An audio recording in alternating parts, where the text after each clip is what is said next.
Oi, boa aula. Boa noite, gente. Boa noite de novo. Vamos começar nossa aula, a penúltima antes da prova. E hoje vamos fazer uma prova simulada, tá? Com questões no estilo deles, mas não exatamente com a questão deles. Qualquer mudança aqui pode cair, tá?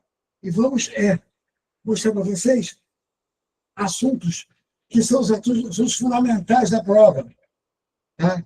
E esperar que eles façam alguma coisa decente, direitinho lá, tá? Não sei se estava aqui semana passada, mas eu peguei uma questão semana passada que foi da UERJ, tá? Que foi um problema, a questão está errada. Né? Tem que marcar lá, chegar no hospital, que vai fazer uma coisa ou outra, o cara vai levar para um circuito assim, ó, que tem 4 vezes, tem 6 resistências, todas iguais. E como um texto meio estranho, tá? Ele diz que fechando aqui assim, vai dar um comando e fechando aqui assim, vai dar outro comando. Eu sei muito bem qual foi a besteira que eles fizeram.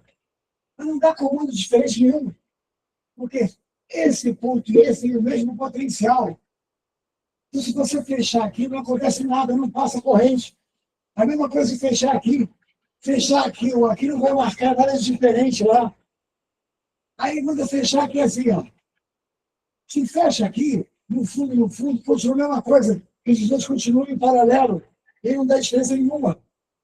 E o primeiro gabarito deles é a diferença de meio ohm, sei lá, uma coisa meio lá, meio quilômetro. O cara disse que a corrente viria por aqui, isso é um absurdo. Meu Deus do céu, é não saber nada. Tá? Aí, como eu li a questão naquela hora e vi que eles queriam que fizesse diferença, eu criei uma coisa aqui para o circuito que poderia ser possível.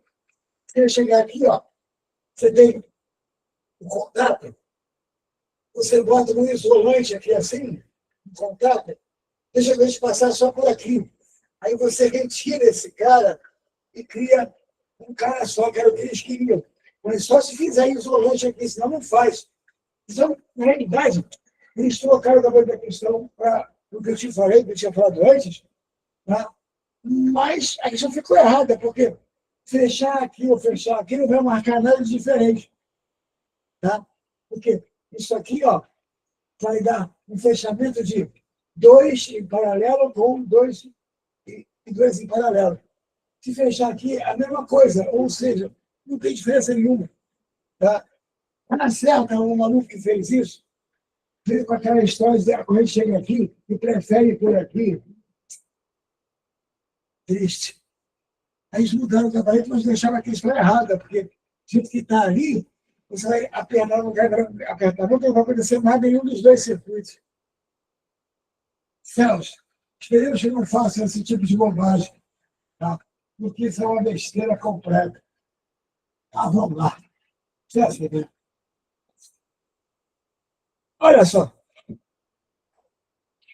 vamos pegar nosso materialzinho, vamos fazer aqui nossa primeira questão da nossa prova simulada. Tá? O primeiro assunto vai ser cinemática escalar. E cinemática de velocidade constante. Tá? Ou seja, a gente até que, se fizer uma aula de semana que vem, eu faço uma outra, eu faço GMUV. Essa aqui é GMU. Vamos lá. Questão 1. Conta para mim aí, ela, vê se você consegue.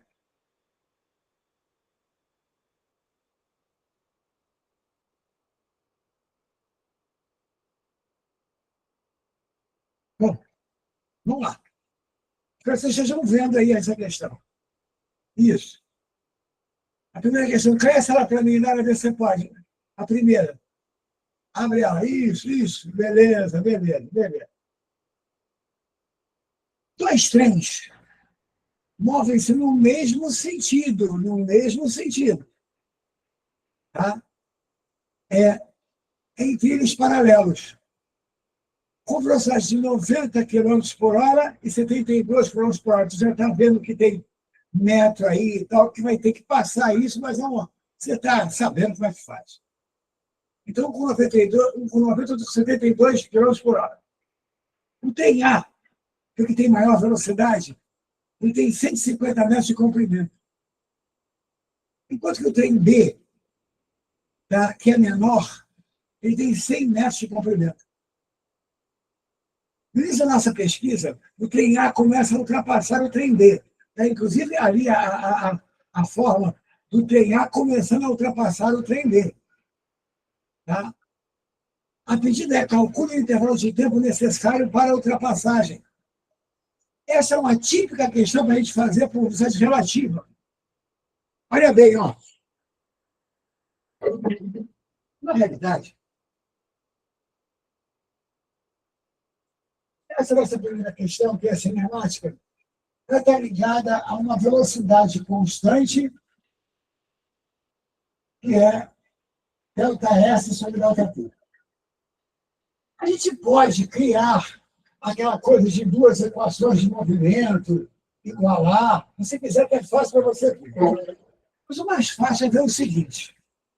Vê bem, eu tenho um trem atrás que está a 90 km por hora e a distância está em metro e provavelmente você não vai levar horas para ultrapassar, vai levar segundos. Então, é melhor passar para metros por segundo. Nós vamos dividir por 3,6. Então, o trem que anda mais rápido anda a 25 metros por segundo, só dividir por 3,6.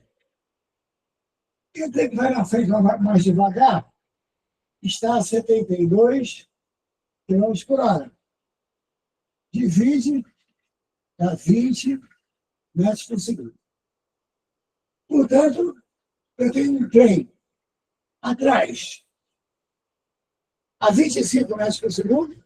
Puxa vida, tem um troço aqui que perto de baixo. É um mosquito. Você parecia que tirou, você pediu uma licença para matar esse maluco aqui. Tudo bem, legal. Tinha raquete. Vamos lá. Um trem atrás a 25 metros por segundo, tem na frente a 20. Olha, gente, o de trás corre para o da frente com 25. O da frente foge dele com 20. Ou seja, se um vai com 25, o outro vai com 20 fugindo, o V relativo é a subtração em vez ao que o A tenha mais que o B. Quem é o que o A tenha mais que o B? O A tem 25 e o B foge com 20. A famosa velocidade relativa vai ser de 5 metros por segundo. Ah, Ricardo, é no mesmo sentido, não soma não, não soma não, é o contrário. Por quê? Porque o de 10 está andando a 25, o da frente está fugindo dele com 20. Ou seja, ele não consegue fugir totalmente, mas ele foge uma parte. O que ele fica para poder fazer a passagem em 5, que é o que ele tem a mais? Concordamos? Primeiro, então, olha só, ele tem 5 metros por segundo a mais. Agora, aí vem outro detalhe da questão. Tem um trem aqui atrás que tem 150 metros.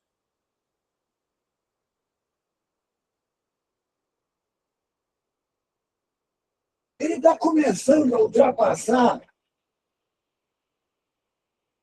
um trem que está na frente, que tem 100 metros.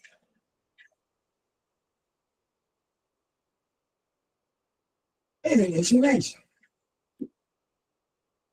que o trem A tem que andar a mais que o trem B para poder ultrapassar. Só que aqui são dois corpos extensos. Tá? Então, o que acontece?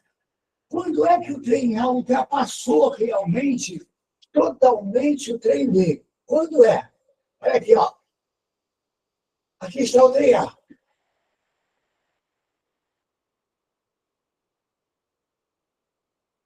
Ele ultrapassa o trem B quando ele ultrapassa totalmente. Ou seja, Olha só, a situação da ultrapassagem completa, você entende? A e B.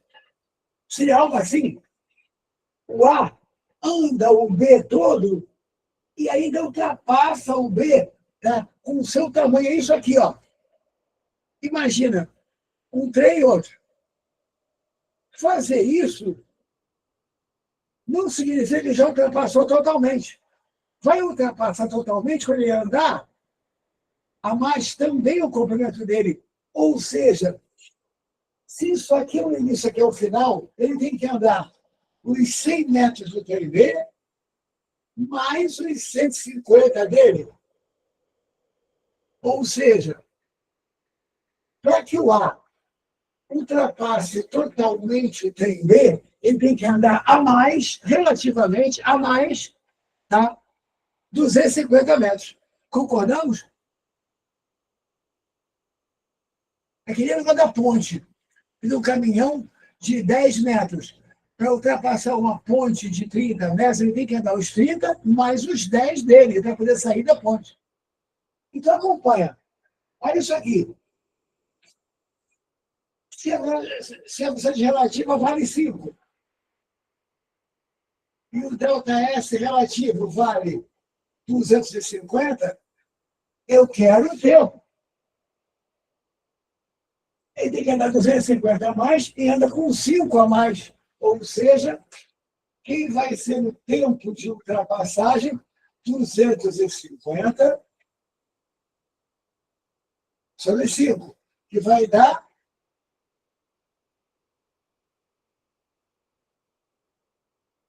50. Certinho? Alô, João Pedro. Agora, tu acha que precisa de fazer aquele jeito ramalhiano de fazer, de botar 2 pontos, a traseira de um, a dianteira do outro, e fazer S igual a S0 mais VT e igualar? Precisa disso? Ou esse método está bom? Tranquilo? Beleza, então. Tá? Primeira resolvida, movimento uniforme, cinemática. Sempre tem uma dessas na prova. Tá? Essa aí vai ter que... Às vezes eu boto um desenho um pouco menor. Tá legal. Questão 1, feita. Beleza.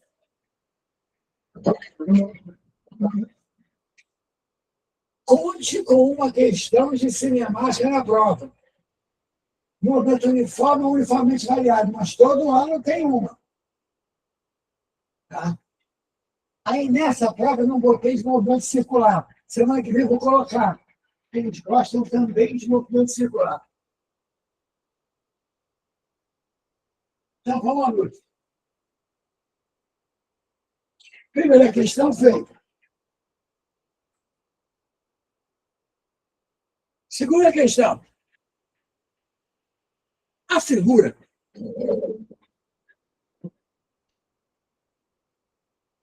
representa um sistema composto por uma roldana fixa, de eixo fixo, aquela lá de cima, à direita, e 3 roldanas móveis nessa figura, tá? No qual o corpo R é mantido em equilíbrio pela aplicação de uma força F determinada de uma certa intensidade. Então, F segura o corpo R. Mas existe uma vantagem mecânica desse sistema. Tá? A pergunta é a seguinte: considere que num outro sistema análogo a esse, mas com um outro número de roldanas móveis, com um maior número de roldanas móveis, se a carga R, que está sustentada, é de 3.200 newtons de peso, e a força que equilibra o sistema é de 100 só, ou seja, 100 newtons equilibrando 3.200, determina o número de roldanas ideais móveis associadas nesse caso. Olha só, Você pode fazer devagar, tipo um número pequeno, mas você até consegue fazer. Mas imagina que ele faça uma, que ele vai usar 20 rodanos. Será? 30. Para você dividir 2 a 2 aqui, pô, acabar para você não fez a conta. E o que é essa história da rodana móvel? O que é isso? Tá? Olha só. Vamos imaginar que eu tenho um fio aqui que está preso aquele teto. Aqui é a famosa rodana móvel. Ideal. Ela não tem peso. Esse fio passa ao redor dela aqui, ó, e tem uma carga, que aí foi chamada de R, que está aqui embaixo. Olha, essa carga tem um peso que é dado. O que eu queria que você visse é que, na realidade, o que acontece ali? Acontece que essa rodana aqui, ó, móvel, ela tem 2 fios que seguram aquela carga. 2 forças através até de um mesmo fio, porque o fio que passa de um lado é igual ao fio que passa do outro. Esse é o mesmo fio. Mas são 2. Então, uma rodana dessa divide esse peso em 2 partes. Então, se aqui é P sobre 2. Tá? Porque vai ter peso sobre 2 aqui, peso sobre 2 aqui, vai poder segurar. Só que você tem aí um sistema em que essa força P sobre 2 vai puxar uma segunda rodana móvel também, que também é uma parte que é sustentada pelo teto. E a outra parte vai aqui para cima. Olha, se aqui for P, aqui é P sobre 2. E aqui, ó, eu estou sustentando P sobre 2 com 2 forças. Então, aqui é P sobre 4. E por aí vai. Ou seja, no final, quem é essa força F que vai sustentar o sistema? Olha, vamos pensar na matemática. Cada rodana móvel divide a força por 2. Tá? E aí em cima tem uma rodana fixa que só faz mudar de direção. Ou seja, aqui em cima vai ter uma rodana que não divide nada, não. Ela, na realidade, ela está presa ao teto e ela só faz pegar esse fio e levar para cá. E aqui existe uma força F que sustenta o sistema. Crianças, esse peso vai ser dividido por 2, por 2, por 2. Por exemplo, primeira rodana, dividido por 2. Segunda, dividido por 4, que é 2 ao quadrado. Terceira, dividido por 8, que é 2 ao cubo. Ou seja, como é que funciona isso aqui? Você tem uma força F que sustenta o sistema. E lá embaixo, um corpo de peso R. Como vai ser essa brincadeira? Ora, F vai ser igual a P ou R, que é o que está puxando aqui, dividido. Repara, se for uma rodana, por 2. Se for 2 rodanas, por 4. Móveis. A de cima, não. Se for 3 rodanas, por 8. Ou seja, você concorda? Dividido por 2 elevado a N. Onde N é exatamente o número de rodanas móveis que você coloca. Se colocar, por exemplo, 4 rodanas móveis, dividido por 2, por 4, por 8, por 16. Ou seja, 2 elevado à quarta. 2 vezes 2, 4, vezes 2, 8, vezes 2, 16. É assim que funciona esse sistema que a gente chama de catenária. Então, como é que é a brincadeira aqui? Ele diz que a força que sustenta é uma força de 100 newtons. E que a carga total que ela está sustentando é de 3.200 newtons. A pedida é qual o número de roldanas necessárias. Tá? Olha lá. Corta esses dois zeros, fica 2 elevado a n igual a 32. Aqui dava para fazer até de cabeça, mas o certo é, dependendo do número que tem aqui, você vai e fatora. Vamos lá. 32 por 2 dá 16. Por 2 dá 8.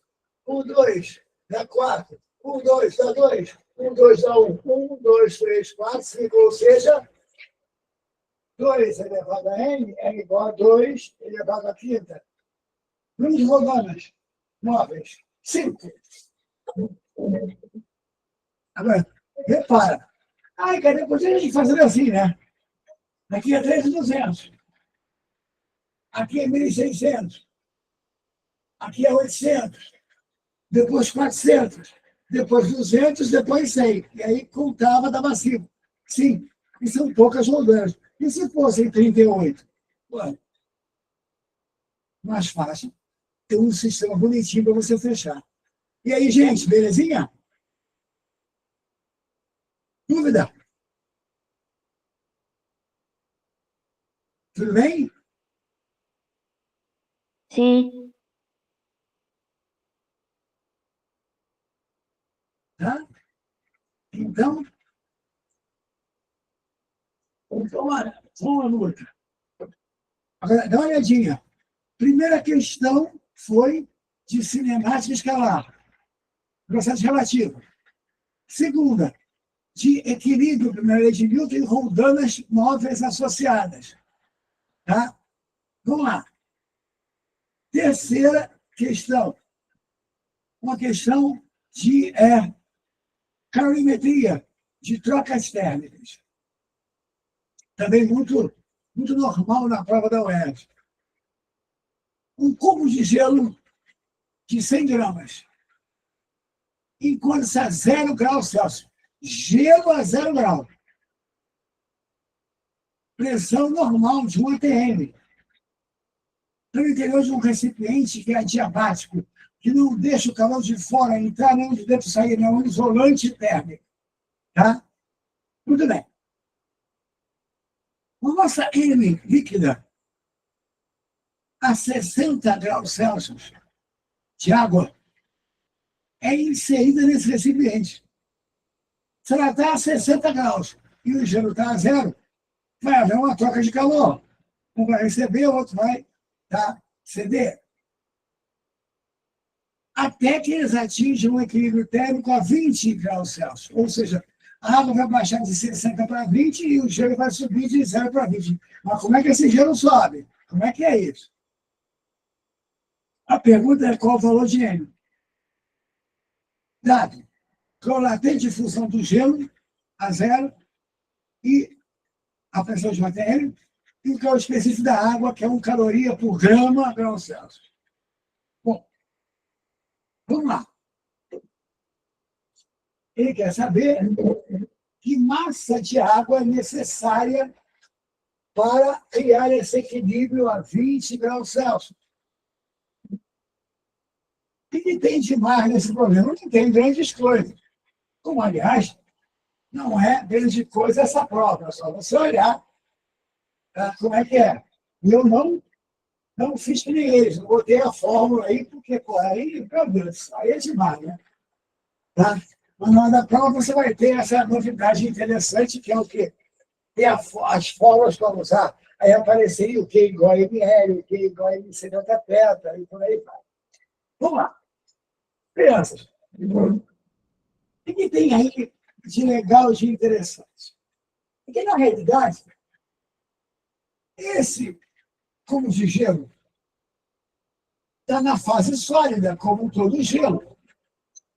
E ele não aumenta de temperatura, tá?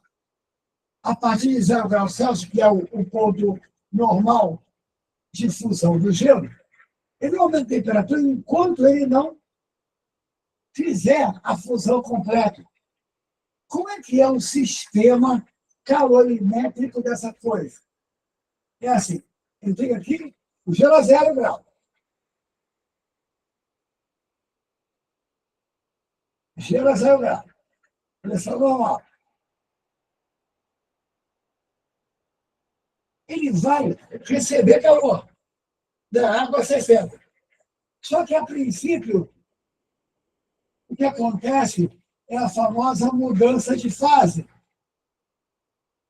Ele sai da fase sólida e vai para a fase líquida, mas sem aumentar de temperatura, a princípio. O famoso calor latente. Ou seja, esse gelo, são 100 gramas de gelo, vai primeiro se transformar em 100 gramas de água líquida, também a quanto? 0, é calor latente. A mudança, ele vai ter uma mudança só de fase, mantendo a temperatura constante. Se eu estivesse aqui na frente de vocês, espera aí. Vai entrando esse negócio maluco aqui. Então, primeiro, ele vai fazer calor latente. Depois que o gelo fundir todo, depois que ele passar para a água zero, aí sim, ele continua ganhando calor até chegar no estado final do nosso sistema. No final, é essa água a 20 graus Celsius. Ou seja, primeiro, calor latente para mudar de fase. Depois, calor sensível para chegar até os famosos 20 graus Celsius que eu pedi. Enquanto isso, eu tenho água a 60 graus Celsius, que vai baixando de temperatura e vai fornecendo calor para o nosso funcionar. Tá? E a questão é a seguinte: do outro lado, quem fornece calor é a água líquida a 60 graus Celsius. Ela vai baixando de temperatura e, no final, equilibra com a água que veio do gelo, equilibra aos famosos 20 graus Celsius. Ou seja, essa água forneceu a energia térmica para produzir o fluxo para que, no final, todo mundo fique em equilíbrio a 20 graus. A água quente vai baixar de temperatura, o gelo primeiro vai mudar de fase, depois aumenta de temperatura, até que eles se encontram no 20. Tá? Deixa eu ver aqui. Se a massa de gelo fosse duplicada, mantendo a massa de água quente constante, como isso afetaria na temperatura de equilíbrio? Só fazendo uma conta, Sofia. Mas o que pode acontecer de perigoso nessa questão? O que pode acontecer é a água de 60 baixar, chegar em 0 e não conseguir fundir o gelo todo. Se isso acontecer, vai ficar todo mundo no final a 0 grau, porque não deu para derreter o gelo inteiro. Peraí, o que está escrito? O gelo precisa derreter antes de aumentar a sua temperatura, certo? Explique por que a presença do calor latente faz com que o equilíbrio térmico não seja simplesmente a média aritmética das temperaturas iniciais. Primeiro, Sofia, que existe um calor trocado aí que é diferente. Ele não é o MC delta θ, ele é o ML. Mas mesmo que fosse sem calor latente, para que isso aconteça, para que a média seja a temperatura de equilíbrio, tem que ter Tá? Nos dois sistemas, massa e calor específico igual, como se fosse o mesmo corpo. Ou então, o produto dos dois ser o mesmo. Você conseguir que as duas capacidades térmicas sejam iguais, aí, se for só calor sensível, a temperatura de equilíbrio é a média aritmética. Se não, vai depender da capacidade térmica de cada um dos focos. Isso sem ter calor latente. Com calor latente, então, é que não dá mesmo. Certo? Entendeu? Tá? Então, vamos lá, luta. É porque assim, ó, aqui é hemisfério tetra. Aqui também é. Se eu tiver esse, se eu tiver o MC de um igual a MC do outro, aí vai dar o equilíbrio tetra no meio. Só assim, senão não dá. Tá? Então, acompanha. Como é que é a brincadeira aqui? A ideia disso aqui é sempre essa, ó. A soma dos calores trocados é igual a zero. A gente usa o ganho como positivo e o perdido como negativo. Soma igual a zero. Ou melhor, a questão é a seguinte: lá dentro tem gente dando calor e gente recebendo. Como não tem ladrão, como não tem ladrão, como um sistema é isolado, um ganha, o outro perde. Mas o que um ganha é igual ao que o outro perde. Só um instantinho, que não está acontecendo aqui.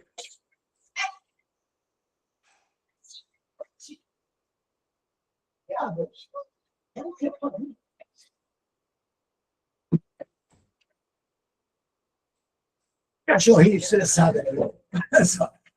Repara, você tem um sistema isolado, tem gente dando calor e gente recebendo calor. O total dado é igual ao total recebido.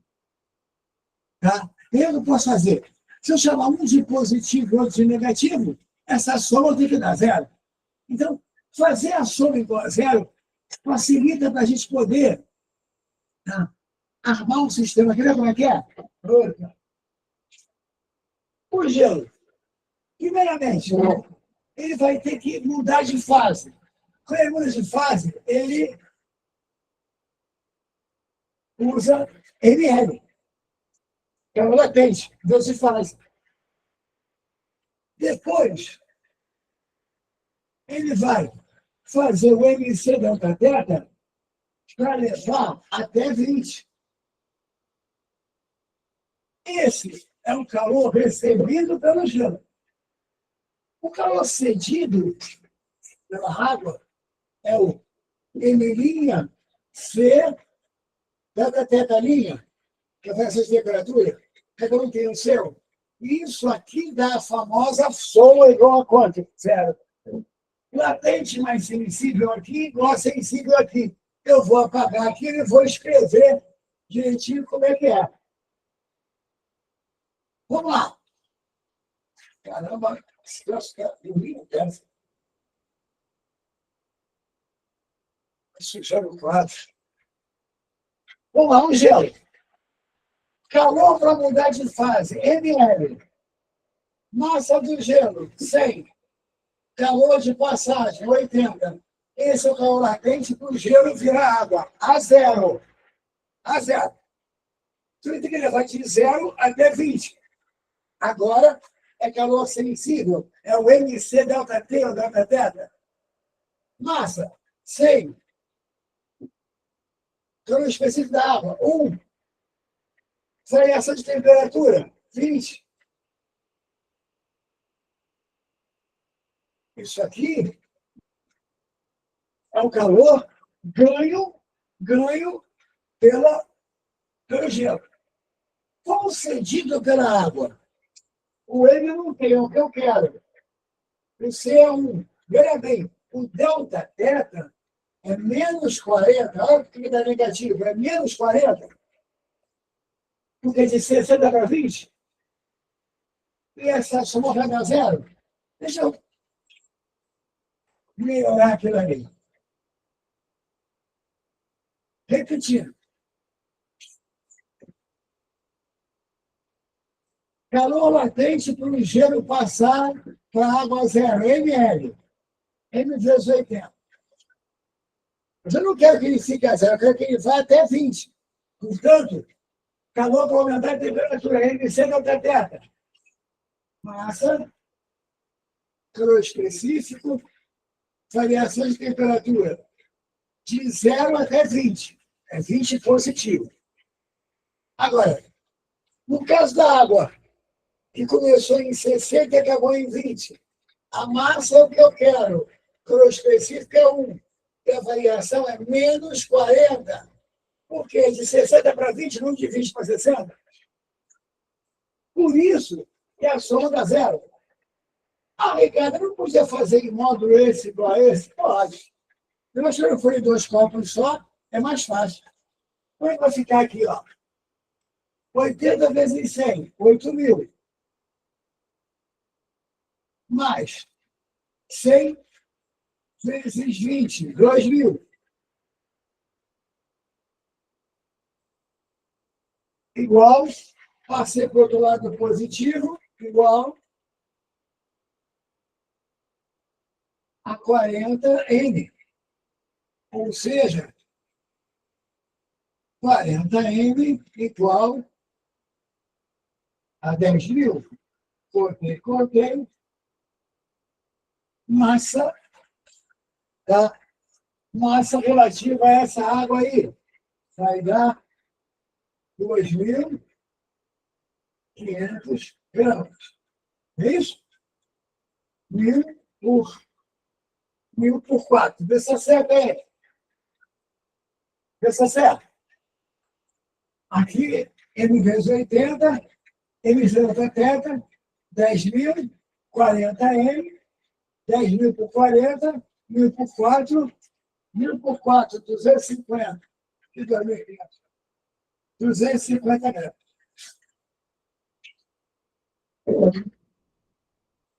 Tá bom? Trocas térmicas, equilíbrio térmico. Tá? Com calor latente. Beleza?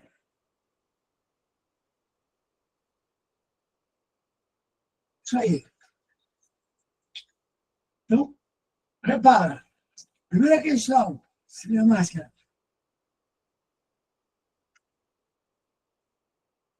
Não, Sofia, é mais ou menos isso aqui, quer ver? Olha só.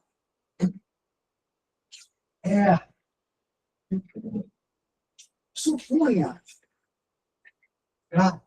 Que eu colocasse um problema diferente. Tá? No formal, a gente atrasa um pouquinho a coisa. Colocasse um problema diferente. Tá? Tá feito esse. 250.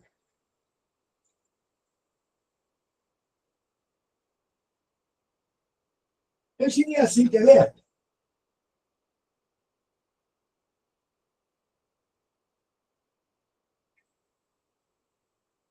Por exemplo, aqui tem 100 gramas. Aí eu colocaria 200 gramas de água. 200 gramas. Tá? Tudo bem? Beleza? 200 gramas de água e não sei o equilíbrio.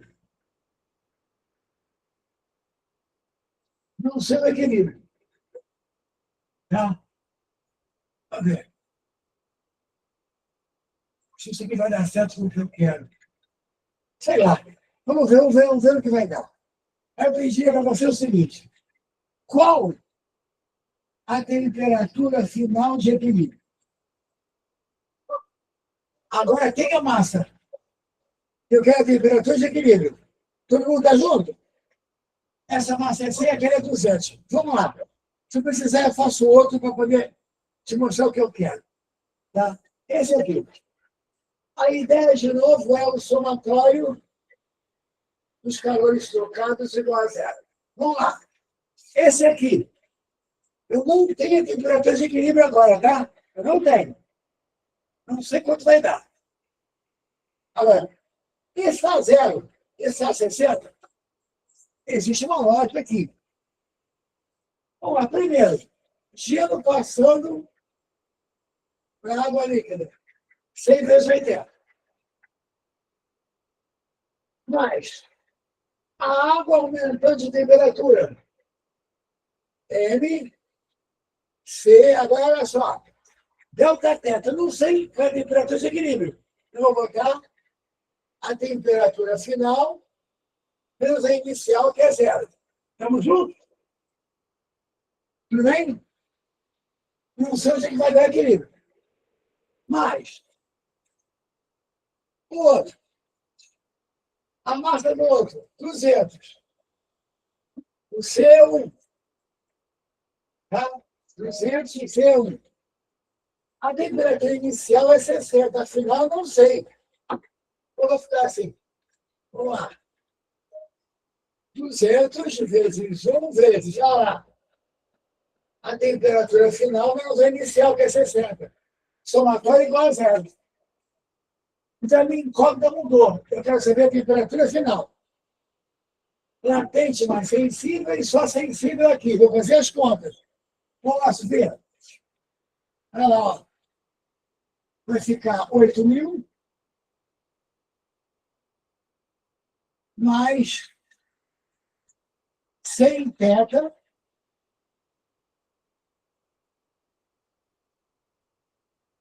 vamos lá, mais 200 teta, olha ali, tá? Menos 12.000 igual a zero. Essa acho que ainda vai dar. 100 teta mais 200 teta, 300 teta. Do outro lado, tá? Vai ter mais 12.000 menos 8.000. Vai ficar mais 4.000. O 2 vai positivo, o outro vai negativo. Cortou. Desequilíbrio vai dar 40 sobre 3. Não dá exato, sem problema. Tá? 40 sobre 3 vai dar o quê? 13,3. Acho que é isso. Ainda não deu o que eu pedi, mas, dessa vez, a gente encontrou a temperatura de equilíbrio. Tudo bem até agora? Belezinha. Vou fazer o seguinte agora. Eu vou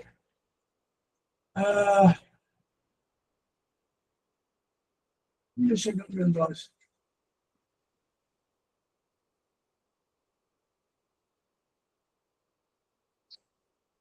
Aumentar isso aqui.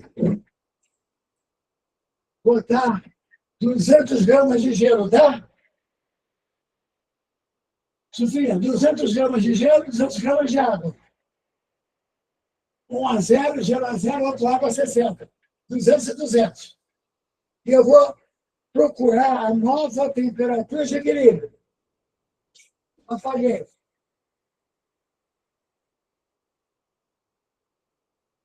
Aqui vai ter um perigo. Vamos lá. Primeiro tem que fazer o gelo virar água líquida. NN, calor latente, 200 vezes 80. Mas aumentar a temperatura, 200 vezes 1 vezes teta final menos teta inicial. Teta menos zero. MC da teta, só que não tem da teta. Vamos para a água. Massa de água. 200. C1.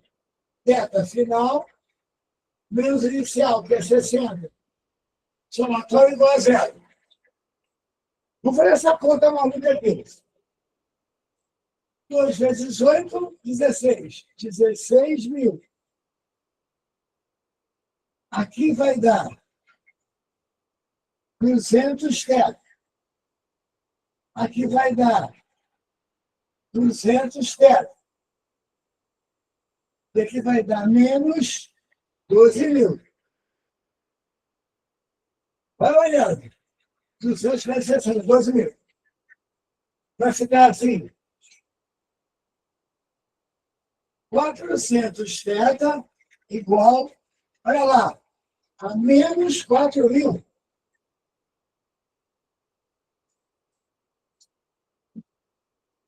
O 12.000 foi positivo, o 16.000 foi negativo. Aí tu vai fazer essa conta. Tu vai encontrar um θ igual a menos 10. Raciocina. Pode? Gelo a 0, água a 60. Pode equilibrar em menos 10? Isso é um absurdo. Como é que pode um gelo a 0 e outra a 60 equilibrar em menos 10? Não tem como. Aquilo está errado. Ou seja, acabei de encontrar um absurdo. Por que esse absurdo? Você fez a conta, deu um absurdo. Por quê? Olha só para derreter um gelo, eu preciso de 16.000 calorias, está vendo? Só para virar água. A água, se baixar até o zero, que é o máximo que ela pode baixar, se baixar até o zero, ela tem 12.000 para dar. Então, como é que vai acontecer? A água não consegue derreter o gelo todo. Sobra gelo ali. Ela tem 12.000 para dar. Os outros precisam de 16.000, ela não consegue derreter o gelo todo. Quando isso acontece, a água baixa até zero, derrete um pedaço do gelo, mas outro pedaço fica. Ou seja, fica gelo e água. E se fica gelo e água, Sofia, a temperatura de equilíbrio é zero. Ou seja, o calor sensível que veio da água quente não conseguiu cumprir todo o calor latente que o gelo precisava. Aí equilibrou em zero. Dá para entender? Não acho que eles venham a fazer isso, mas é perigoso. Tá? Quando você faz aquela conta, você arbitrou que o gelo derretia todo e ele não derrete. Por isso deu aquela maluquice ali.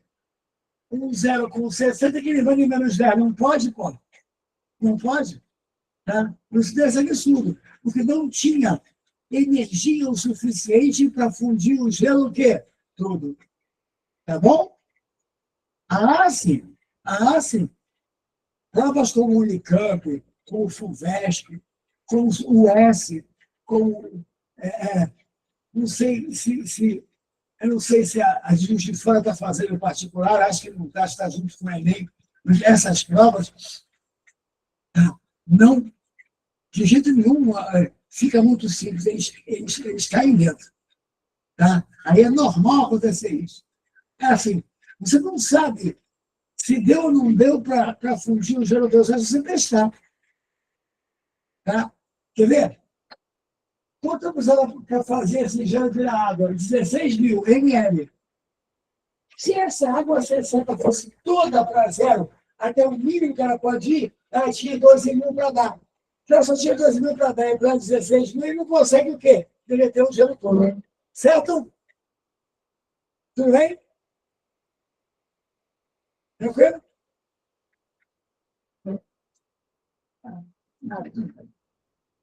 Bom, então, aí a gente fez essa aqui um montão de vezes.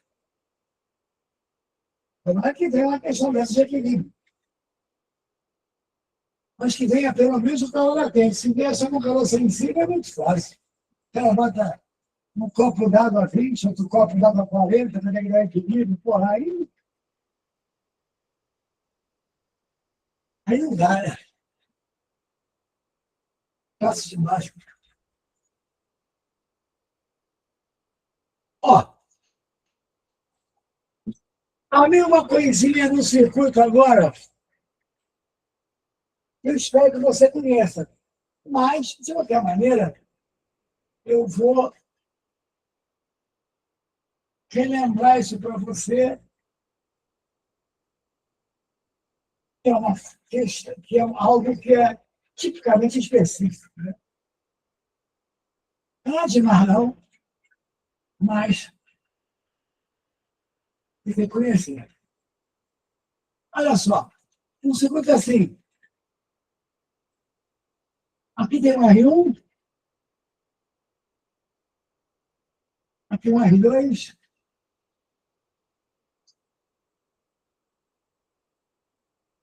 aqui um R3 e aqui um R4.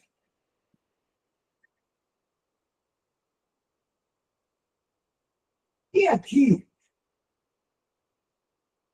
uma resistência, na realidade, ela não está nem em série nem em paralelo. Ela está, a gente chama de uma ponte. Tá? Uma resistência é qualquer outra coisa ali. E o ciclo está ligado no gerador.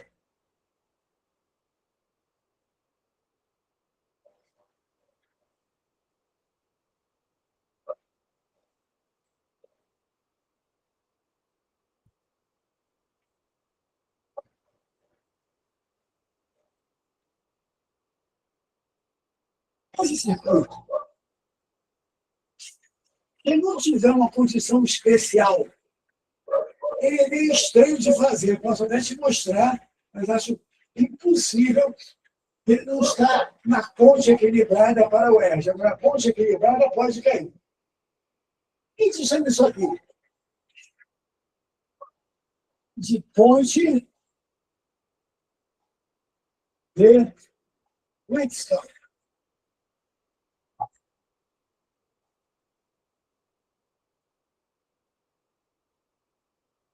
Bem interessante para cair na UERJ, e o importante é você saber o que acontecia aqui. Pensa, esse circuito, se ele tiver uma situação especial, esse cara do meio não funciona. Pode botar o que você quiser ali, que a DDP entre aqueles pontos é zero. E aí, você pode colocar um capacitor para carregar, ele não carrega. Pode colocar uma lâmpada para acender, ela não acende. Por quê? Pelo DDP, porque a voltagem aqui é igual a zero. Quando é que isso acontece? Quando é que a gente tem a famosa ponte Wilson em equilíbrio? Presta atenção, eu vou deduzir, mas você não tem que saber fazer, não. Tem que saber só a solução. Olha aí, ó. Aqui tem um ponto de interno do circuito. Ah, daqui para cá tem uma DDP, RI. Vou chamar isso aqui de B. E como eu quero que esse cara não funcione, esse vai ter que ser B também.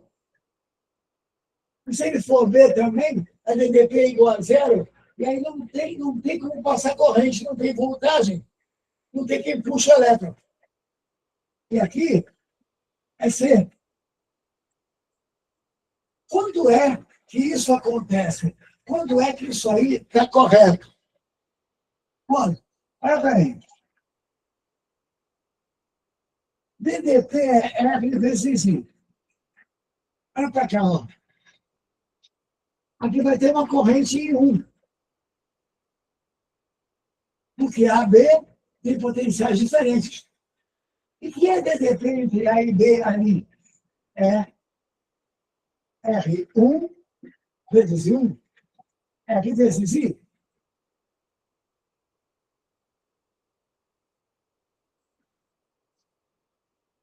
Aqui vai ter uma corrente em 2. Mas a DDP é a mesma, é R vezes I. Só que aqui, a mesma DDP é R2 e 2.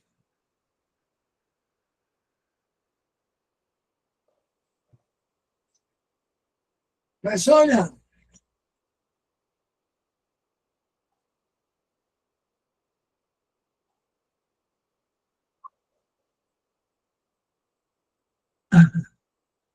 Depois eu te mostro. Tá? Então, deixa eu te provar uma coisa antes. Aí, ó, essa corrente 1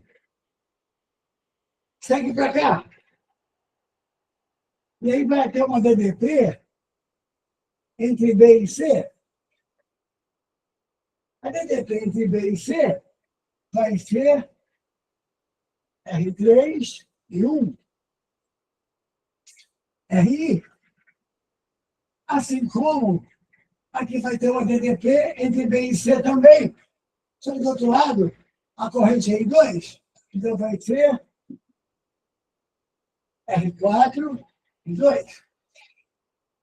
Pronto. Já vou demonstrar o que eu quero. Eu te dizer que eu acho que pode cair aí de uma surpresa interessante, não é?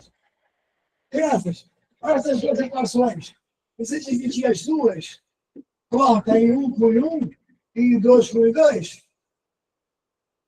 E cortando em 1 por 1 e 2 por 2, olha lá, R1 sobre R3 igual a R2 sobre R4. Ou seja, tem uma proporção ali em que esse vezes esse igual a esse vezes esse. Dá uma olhadinha. R1 vezes R4 igual a R2 vezes R3. Quando o produto dos extremos for igual ao produto dos meios, R1 vezes R4 igual a R2 vezes R3. Se isso acontecer, o meio não funciona, então é só você apagar ele dali, porque ele não está fazendo nada. Se ele não está fazendo nada, esses dois estão em série, esses dois estão em série, tá? E o que der no conjunto faz o paralelo e fecha. Mas só se um dos extremos for igual para um dos meios. Se a ponte estiver em equilíbrio e ela vai vir em equilíbrio, se ela vier desequilibrada, eu tenho que usar uma outra artimanha de circuito, tá? Que a gente chama de delta estrela, tá? Que não é difícil, mas que fica muito superior à prova da UERJ. Então, acompanha. Pergunta para a nossa questão agora. Na nossa questão, olha só, uma coisa rápida. Se os quatro forem iguais, a ponte funciona, né? Porque R vezes R igual a R vezes R.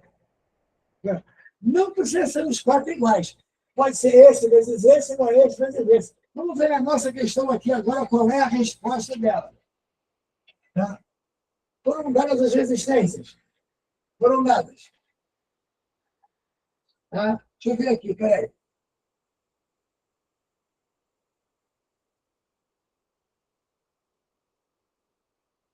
Vamos lá. Ficou assim. Aqui 10. Aqui 18. Aqui 30. E aqui 6. Olha o que você tem que ver ali. Olha o que você tem que ver. 10 vezes 18, 180. 30 vezes 6, 180. Esses dois produtos são iguais, quer dizer que você pode apagar esse cara aqui do meio porque ele não está ali. Não está ali. Ele não funciona. Se ele não funciona, tá? Ficou 10 com 6 em série. 16. 30 com 18 em série. 48. Quem vai ser o R equivalente do circuito?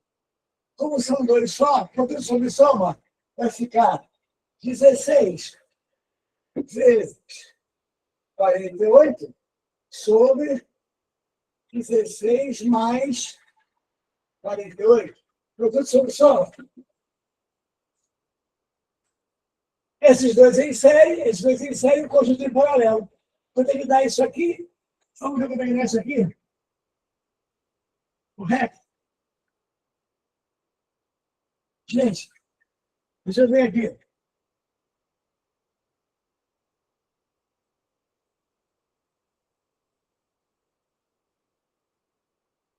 Vamos lá. 16 vezes 48 igual a 768. 16 mais 48, 64. 768 dividido por 64 igual a 12. É o que eu estou achando aqui. 12 é isso que dá? Correto?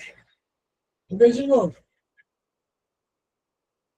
16 vezes 48. 768. 768 dividido por 48, 52, 64 mesmo. Igual a 12. Bom, voltando para a questão. Voltar nela lá, peraí. Vem cá a questão.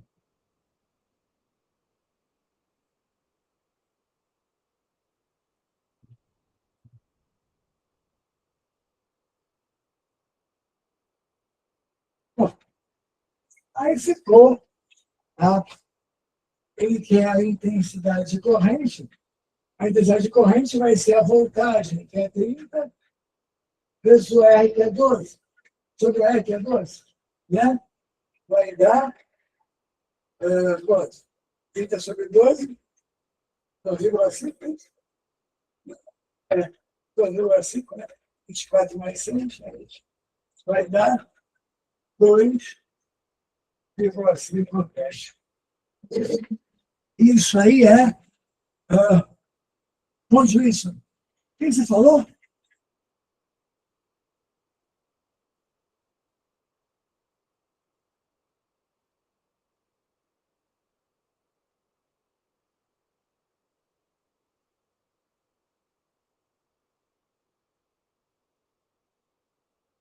Ah, tá. Olha a pergunta da Sofia.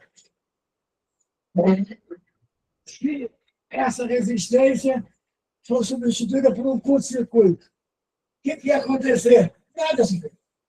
Nada. Porque se o potencial aqui é igual ao potencial aqui, não vai passar corrente no fio, no TDDP, ele não vai. É que nem aquela questão da UERJ. Tá? Não vai prestar para nada, aquilo ali não vai acontecer nada. Não vai passar corrente ali. Porque o potencial desse ponto é igual a desse. É assim, os pontos já estão no mesmo potencial, então não vai haver curto-circuito. Porque você não ligou. Você ligou dois pontos que não tem como ter corrente. Então, se ligar direto no fio reto, não vai acontecer nada. Tá? Aquele fio vai ficar do mesmo jeito que você está vendo aqui, sem nenhuma diferença. Tá bom?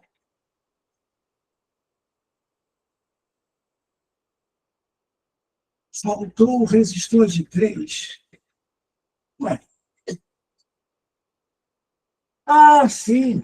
Ah, sim. Eu nem vi. Desculpe, gente. Aqui, ó. Tem um cara lá fora. Eu não tinha nem visto. Tem um cara lá fora. Olha só. 12 deu esse aqui. Mas aqui tinha um cara de 3 que eu não botei, ó. Então, esse cara de 3 está em série. Se está em série, o REC total do circuito vai dar 15 ohms. 12 mais 3. Tinha um cara lá fora que eu não tinha colocado. Se dá 15, quem vai ser a corrente total? 30 sobre 15. Resposta: 2 amperes. Tá? Tem que ter atenção, Ricardo. Tudo bem? Tinha um cara lá fora que eu não coloquei aqui no meu. E aí, tá? Fui avisado aqui. Acho que foi o João Vitor. Por aí. Vamos lá.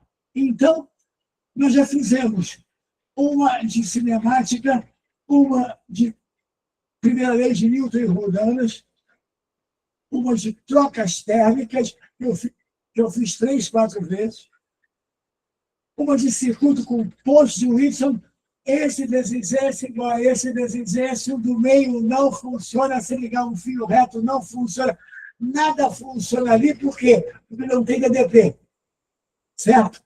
Ah, Ricardo, e se esse vezes esse não for igual a esse vezes esse? Chora, tá?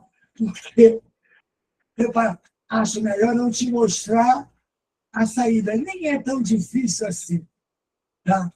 Dá uma vontade danada. Mas eu estou perdendo tempo, porque se a UERJ botar uma prova dela, um circuito em ponte não equilibrado, para você sair, tá? Por Kirchhoff, por exemplo, ou sair por Delta Estrela, a prova da UERJ mudou muito. Muito, muito. Não chega a mudar nesse nível. Tá? Então, vamos lá. Acompanhe. Quinta questão. O corpo da figura está em repouso. Mas em repouso na iminência de descer. Usando atrito máximo. Espera que você lembre como é que é atrito máximo. Na iminência de descida. No plano inclinado, acho que. Qual o coeficiente de atrito estático entre o corpo e o plano? O único dado é que o ângulo é 30, mas nada. O ângulo do plano.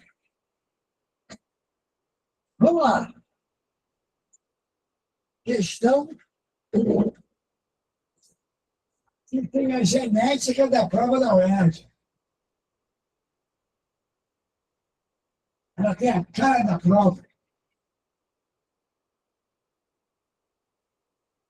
Vamos à luta.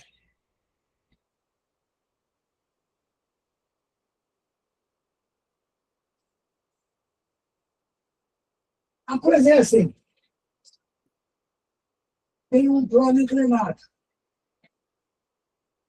Tem um corpo em repouso. Quase descendo, usando o que a gente chama de atrito máximo. E esse ângulo aqui é θ. Depois eu substituo por 30. O corpo está aqui assim.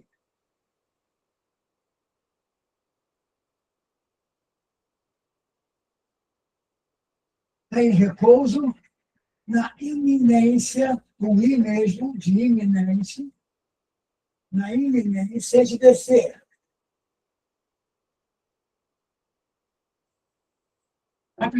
Quanto vale aquele I, aquele coeficiente de atrito estático? Vamos lá. Forças que atuam sobre o corpo. Velha conhecida. Peso. Vamos separar o contato e vou marcar da forma mais simples. Peso. Normal. O corpo quer descer. Ele não desce porque o atrito segura. Então, o atrito é aqui para cima.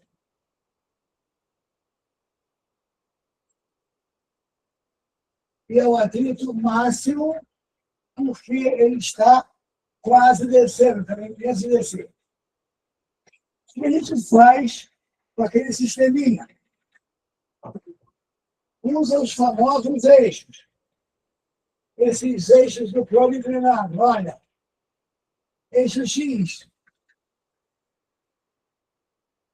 que é o que tenta fazer descer, e eixo Y, que tem a ver com encostar o corpo no plano.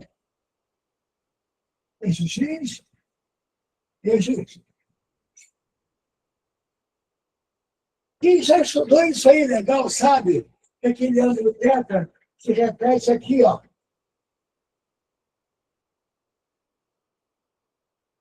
Por quê? Rapidinho. Plano, o peso é vertical.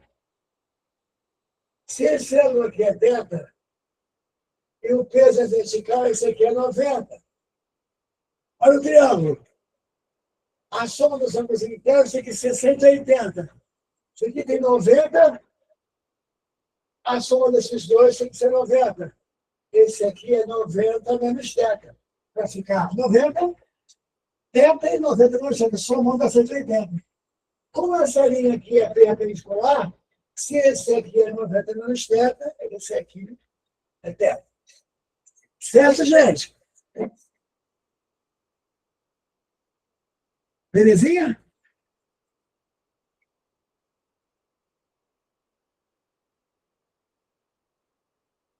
As forças que estão ali são peso normal e fático. As três somadas dão zero para poder manter o corpo em repouso. Tá? A soma das forças sobre ele é zero. Então, vamos lá. O que a gente faz aqui normalmente? Divide o peso. Faz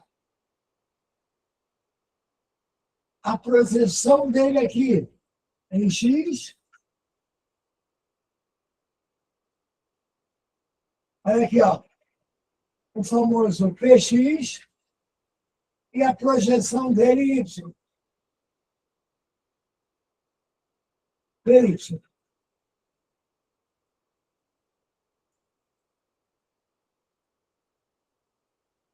Nessa hora, você esquece que existe o peso e substitui por PX e PY. Só que para poder equilibrar,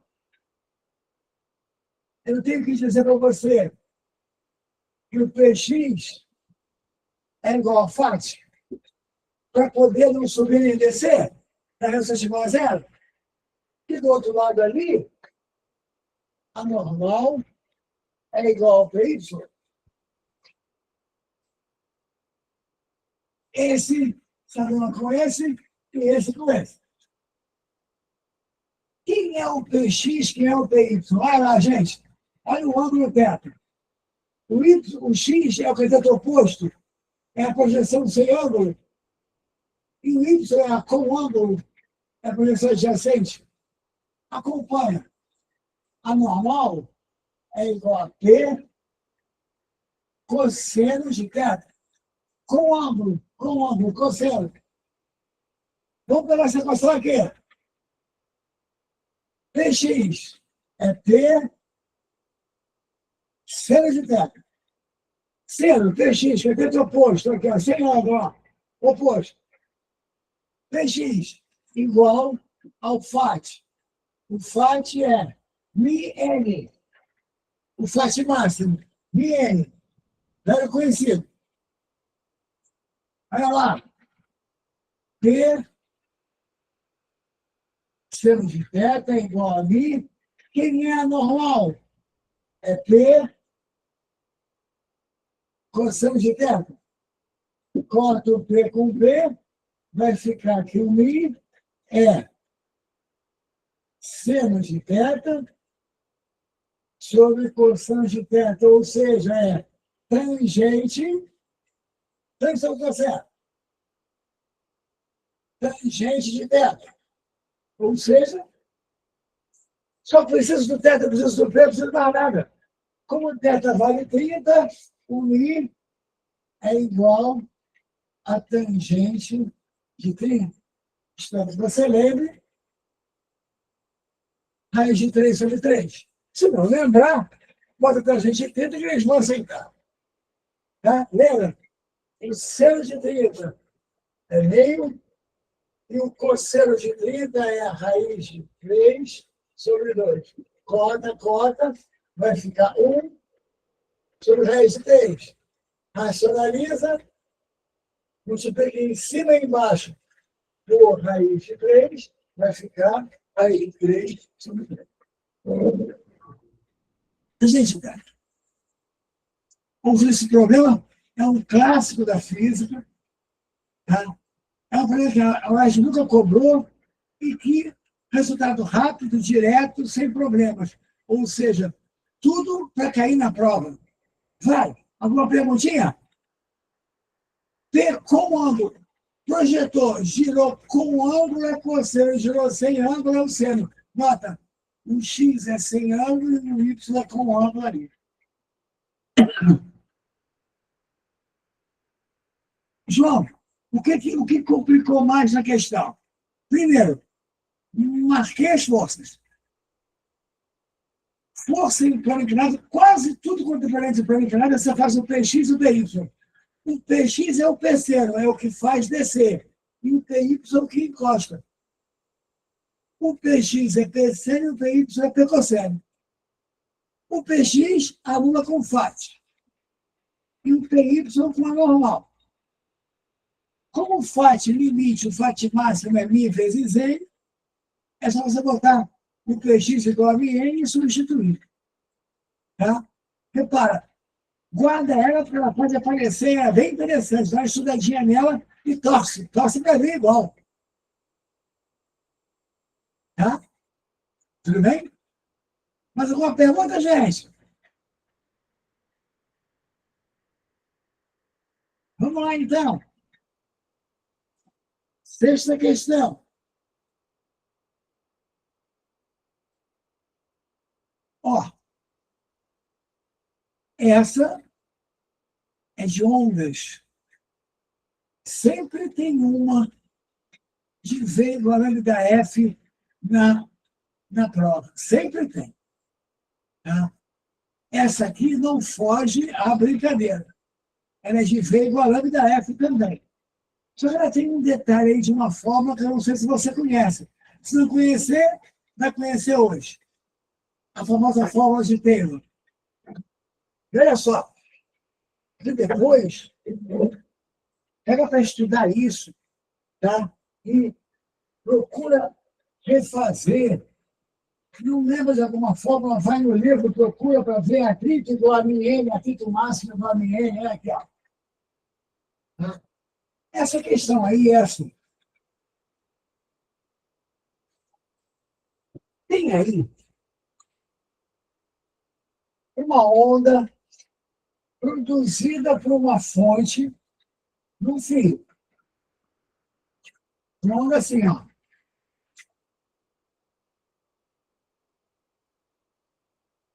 Subindo e descendo desse jeito.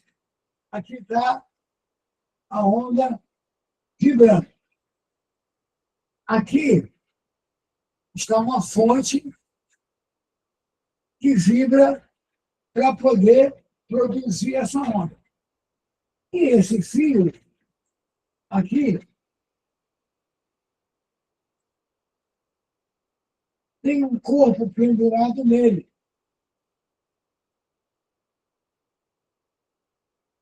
E esse corpo produz uma atração no fio.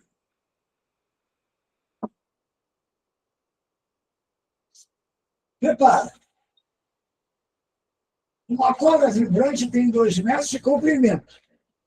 Então, isso aqui tem 2 metros.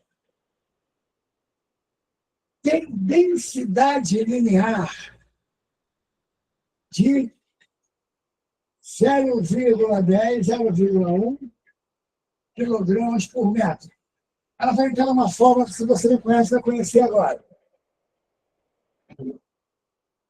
Densidade linear de 0,1 quilogramas por metro. Tem uma massa M pendurada ali, ó, de 9 quilogramas. Então, peso de 90 newtons. Lembra? Peso, mg. Primeira pergunta. Qual a velocidade de propagação da onda na corda? E qual a frequência de vibração da onda ou da fonte que está produzindo a onda? Acompanhe. Normalmente, essas questões estão ligadas a essa fórmula aqui. V igual a lambda F. Onde lambda é o comprimento de onda e F é a frequência. A questão é que eu te peço a frequência da letra B. Tem que ter o lambda, tem que ter o V. Deixa eu mostrar que o lambda está dado ali. Agora, o V, você precisa saber como é que faz. E essa velocidade de uma onda num fio é dada por essa expressão aqui. Raiz quadrada de T sobre μ. Lembra disso? Fórmula de Taylor.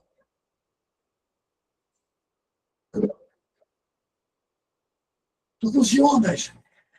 A velocidade de T sobre onde tem a atração no fio e a densidade linear.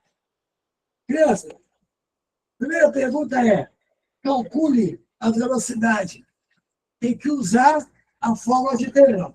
Ou seja, o peso aqui se anula com a tração. Então, a tração é igual ao peso e vale 90 newtons. Lembra? 9 vezes 10. Peso é mg. Então, quem é a primeira resposta? Quem é a velocidade de propagação normal no fio? A tração vale 90. A densidade é 0,1. 90 sobre 0,1 vai dar raiz de 900. Velocidade, 30 metros por segundo. Olha aí, ó. Fórmula de Taylor. Guarda. Guarda. Raiz da tração sobre a velocidade linear. Agora, vamos fechar. Quem é a frequência? Crianças, o lambda é uma vibração completa. Se você tem uma onda assim, ó,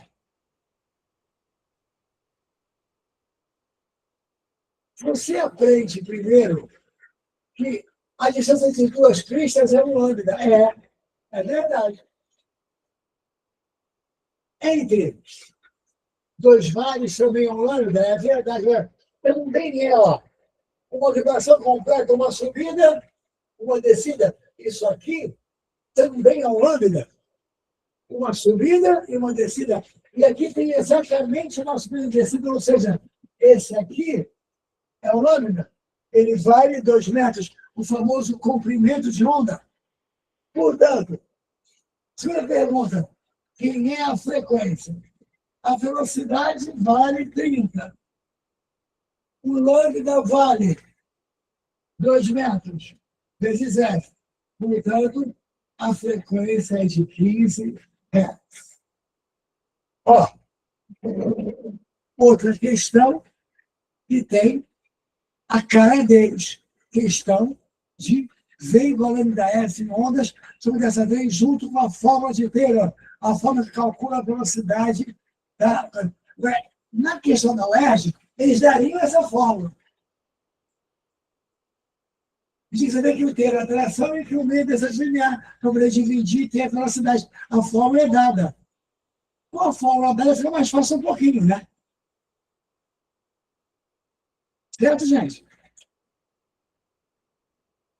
Isso aqui essa foi mais complicada um pouquinho? Essa você tem que saber ondas para poder fazer.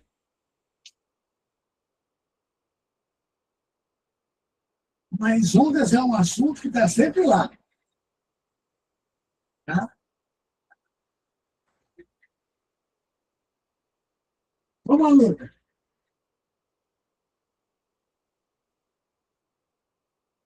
Aqui, ó.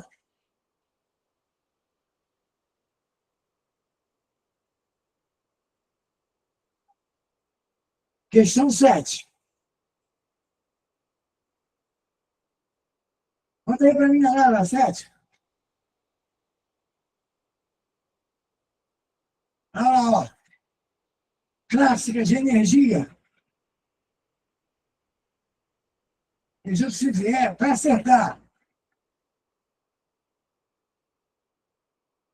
O carrinho parte do repouso, do ponto X, lá em cima, 28 metros. Movimenta-se sem atritos, quase desprezível, ao longo daquele trajeto.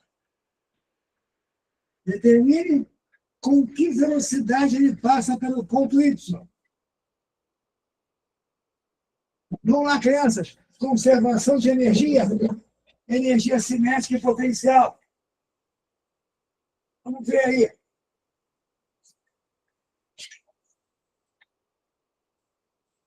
Vou fazer a figurinha para você lembrar o seguinte. Energia potencial gravitacional. Ele tem quando tem altura em relação a uma base fixa. ela é MGH, energia cinética. 1/2 de M V ao quadrado, ou MV2 sobre 2. Quando o sistema é totalmente livre de atritos, quando ele desce, ele transforma energia potencial em energia cinética. Quando ele sobe, ele transforma energia cinética em potencial. E para ter uma e para ter outra, depende da altura e da velocidade. A coisa aí é assim.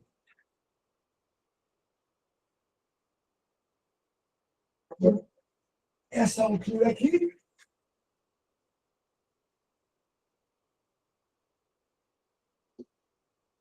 é 28 metros. E essa aqui, 8 metros. É isso. O corpo sai daqui com V0 igual a zero. Desce, sobe e vai passar por aqui.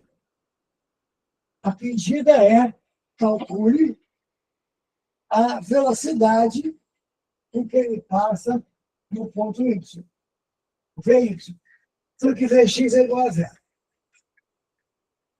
Tranquilinho. Mas faz isso?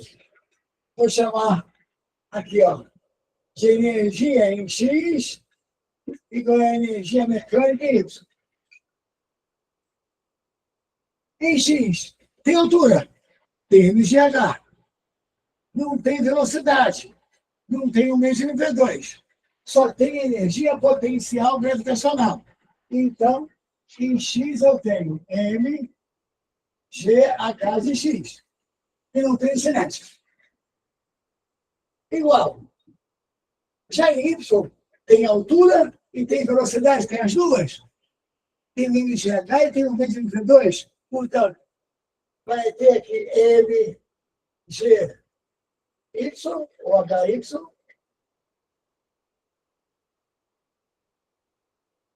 que é a parte potencial que ainda tem, mais a cinética, que é 1/2 de M, GY ao quadrado.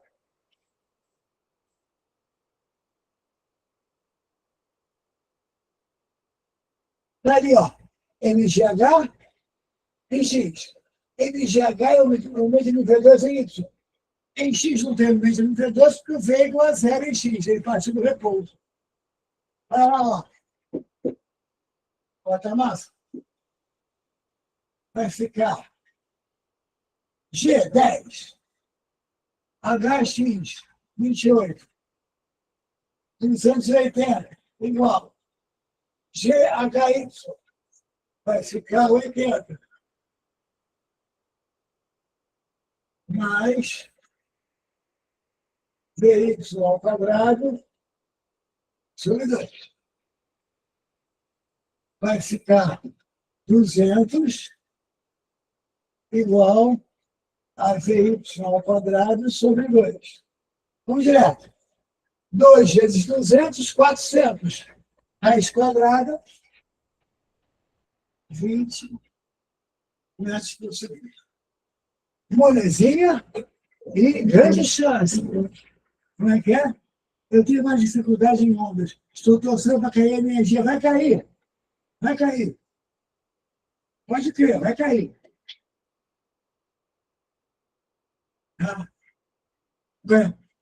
Pode ter potencial de mola também, um meio de KX2, você lembra? Vou botar semana que vem. Tá? Vou fazer outra de energia, vou botar a mola junto para poder ter a energia potencial elástica, para você lembrar como é que é. Tá? E não tem grandes problemas, não tem nada de fantástico. Tá? Belezinha? Muito bem. Já foram embora 7 questões. Oitava. Essa, eu não sei se você domina isso aqui. tá? Mas eu vou fazer uma essa semana e outra semana que vem, tá? Para ver se por acaso vai vir. Podia ser. Sim, sim, claro, claro. Vamos utilizar também. Semana que vem vai ter coisa nova. Vai ter potência em circuito, tá? Vai ter quem é que brilha mais, se tem mais ou menos resistência, mais ou menos corrente, aquelas coisas assim. Vamos fazer. E tentar ver se aparece. Vamos tentar ir tentando fazer as coisas que eles normalmente pedem, né? Vamos lá. Essa questão aqui, ela é meio estranha, mas vamos à luta. Ela fala de um negócio chamado primeira lei da termodinâmica.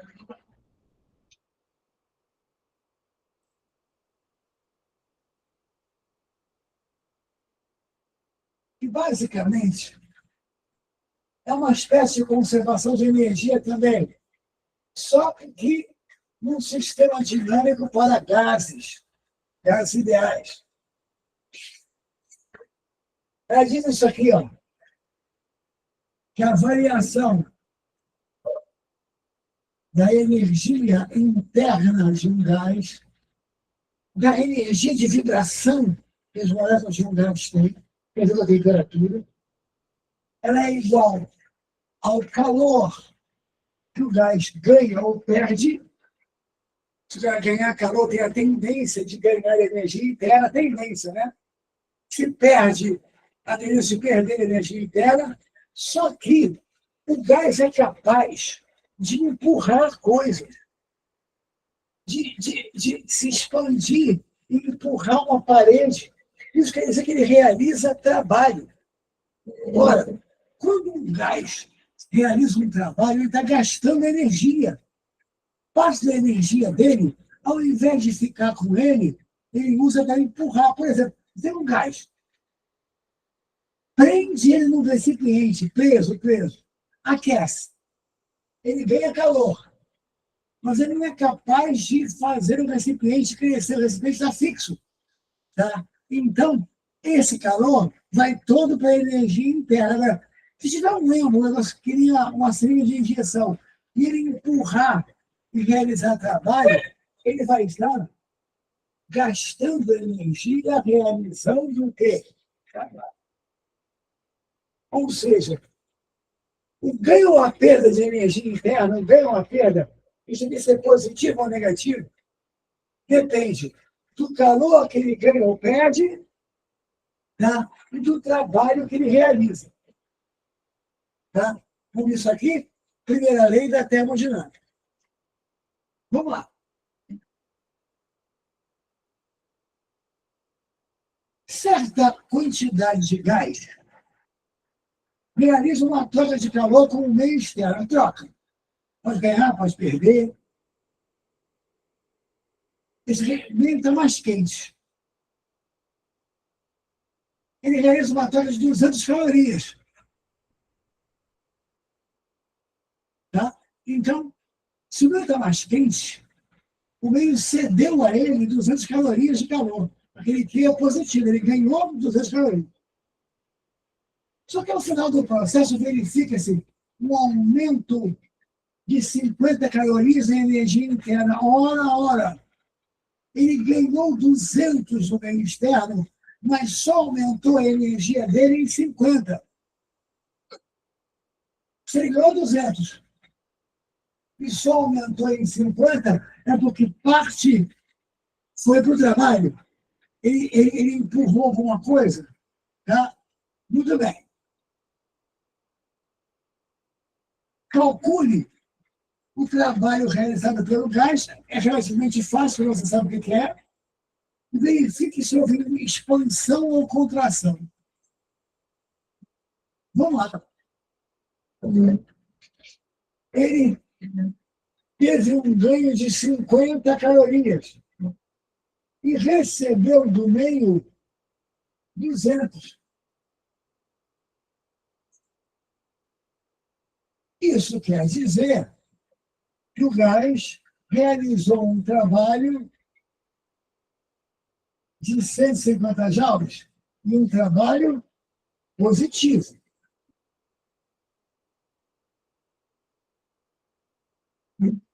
Primeira pergunta. Qual o trabalho realizado? 150 joules. Segunda pergunta. Houve expansão ou contração? Crianças. Esse trabalho do Gaius é positivo. Ele empurrou e fez o espaço crescer. Então, qual seria a diferença se ao invés de ele empurrar, alguém de fora apertasse? O gás empurraria contra isso. Alguém está apertando, o gás está empurrando contra. Quando empurra contra, o trabalho é negativo. Ou seja, se o volume diminuísse, é porque o gás foi contra o empurrão. Se o volume aumenta, o gás foi a favor. Então, aí o trabalho é positivo, o gás foi a favor, ou seja, o volume o quê? Aumenta. Trabalho positivo, o volume aumenta, trabalho negativo, o volume diminui. Deu para entender?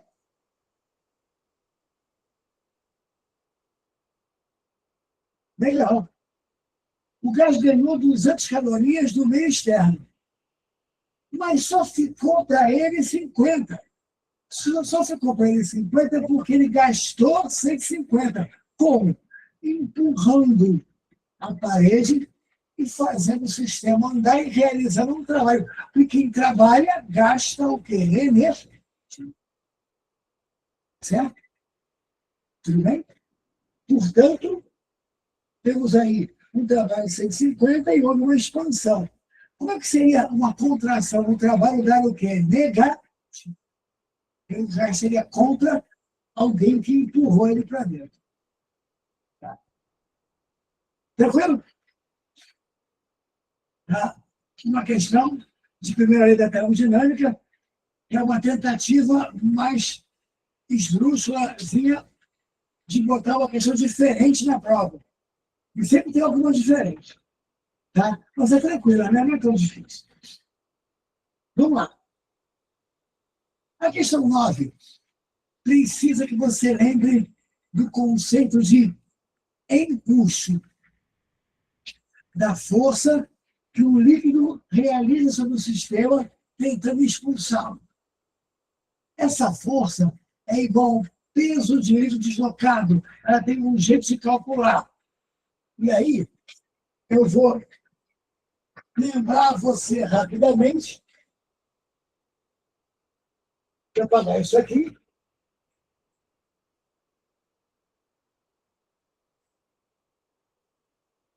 Quando você tem um fluido e um corpo aqui dentro, esse corpo tem o seu peso,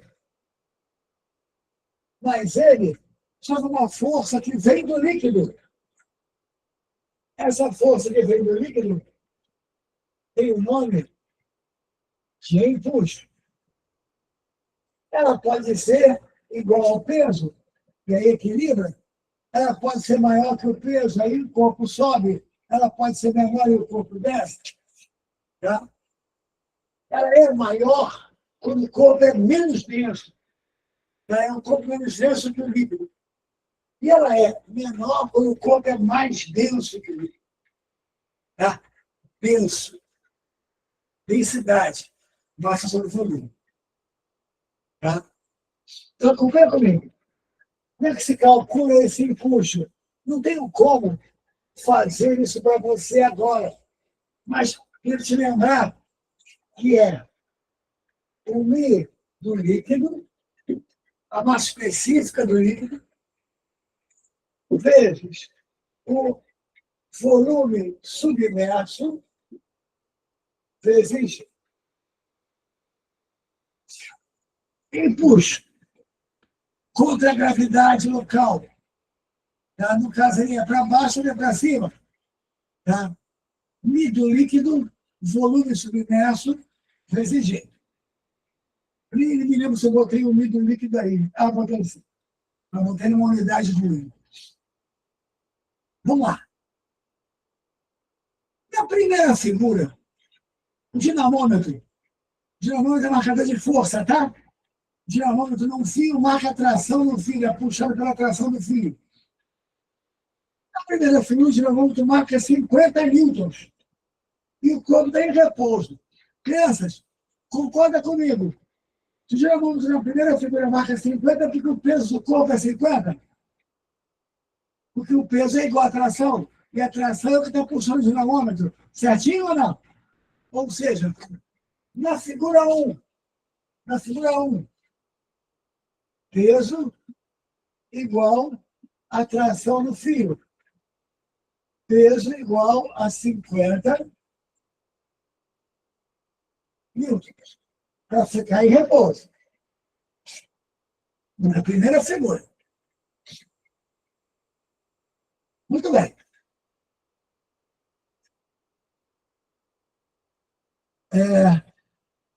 O corpo tem volume de 2 litros. Lembra que litro não é sistema internacional. E isso que vai dar problema aí. É demorado em água, cuja densidade, ou Mi, é 1 grama por centímetro cúbico. Isso não é sistema internacional. A massa tem 100 kg e o volume em metro cúbico. Isso vai ser um saco, mas vamos fazer. Determine a nova marcação do dinamômetro. Crianças, quando o corpo está dentro d'água, está aqui o corpo dentro d'água. Quais são as forças que atuam nele? O peso.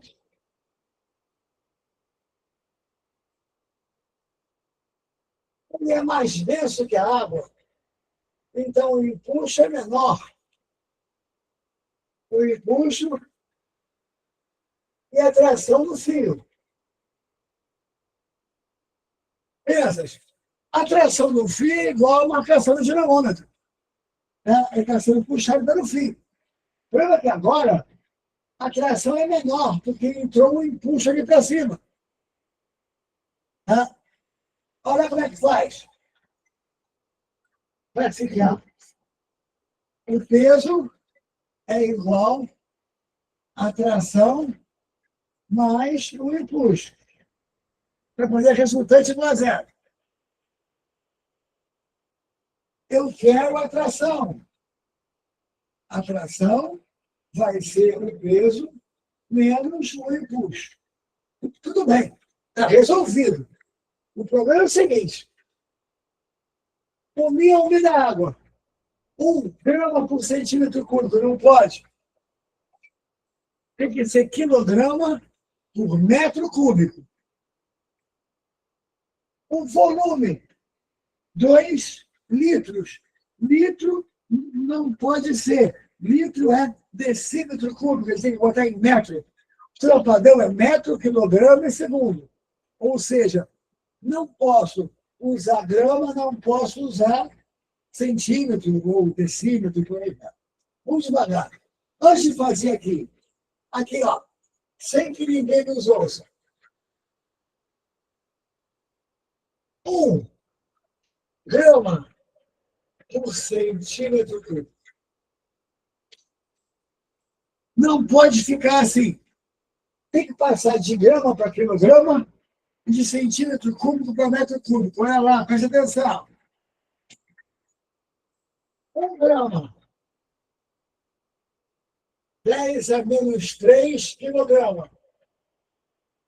Grama para quilograma é 0, é 10 a menos. Só que são 3 casas. Grama para quilograma, 10 a menos 3. Agora vamos lá. Centímetro cúbico para metro cúbico. Centímetro, decímetro, metro, mas é cúbico. Se é cúbico, cada degrauzinho desse são 3 zeros.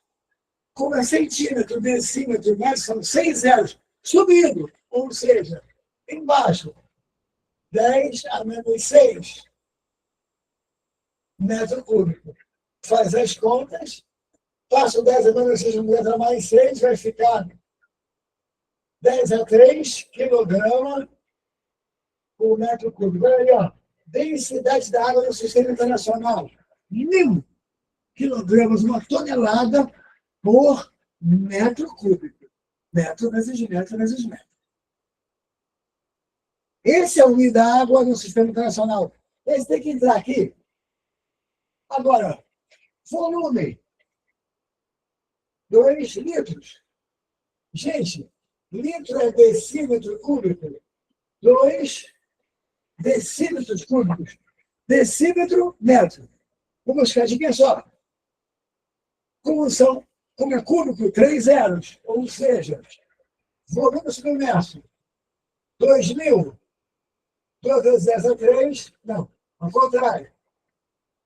2 vezes 10 é menos 3, dá metro cúbico.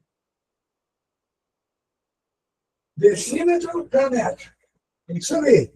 É 0,0,10 a menos. É cúbico 3 zeros. Agora a gente pode fazer. Vamos lá. Quem é a tração? É o peso que é 50 menos. É o impulso. Pi. 10 ao cubo. Em quilograma por metro cúbico.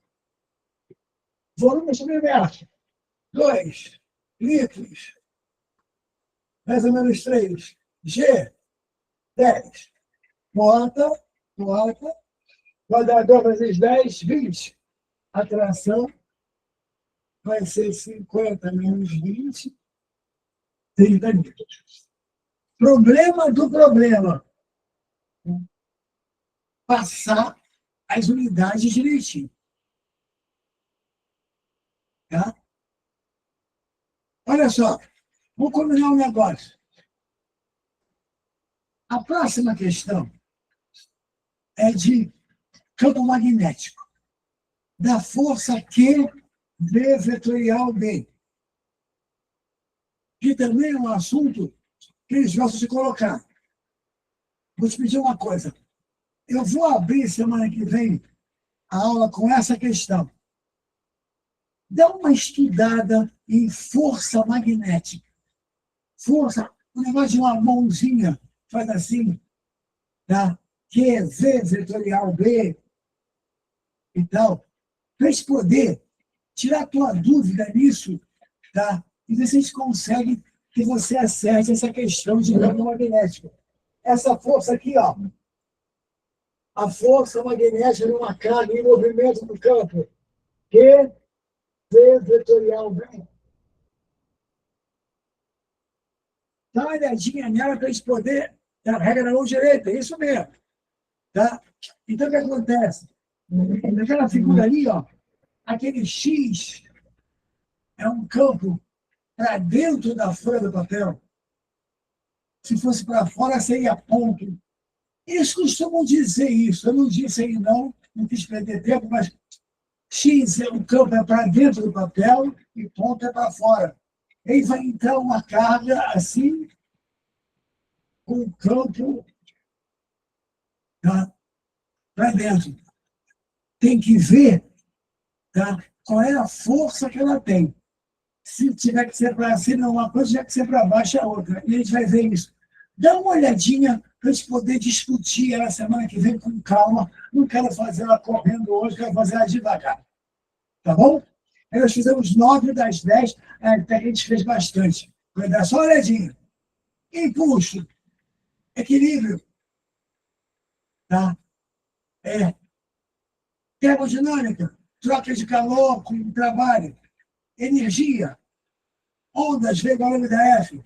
Equilíbrio em cima de um plano inclinado. Circuito, aquele negócio de pontos de Wilson, esse vezes esse, igual a esse vezes esse, o meio não funciona. Troca de calor sensível, calor latente e troca somatório igual a zero. Associação de roldanas móveis e cinemática escalar, movimento uniforme. Não fiz F igual a MA. Semana que vem tem F igual a MA. Tem a segunda lei de Newton. A gente usou mais equilíbrio hoje. Na próxima semana vou usar mais F igual a MA, mais força resultante. Certo? Aqui a resultante foi 0 hoje para valer. Na próxima, ela não vai ser 0. Vamos fazer desse jeito, para a gente poder recordar quase tudo que a UERJ pede e você ir para lá para fazer uma prova legal. Vamos à luta, ainda tem semana que vem, gente. Vamos discutir bastante. Beijo em todos. Tá? Fiquem bem. Vamos fazer mais e mais uma prova dessa inteira para a gente poder treinar bastante. Tá? E depois vamos ver o que vai cair. Tu vai ver que vai cair muito parecido. Tá? Um abraço a todos. Fiquem bem. Em semana que vem estar juntos de novo. Não percam para a gente poder mandar brasa e fazer bastante questão para vocês. Tá bom?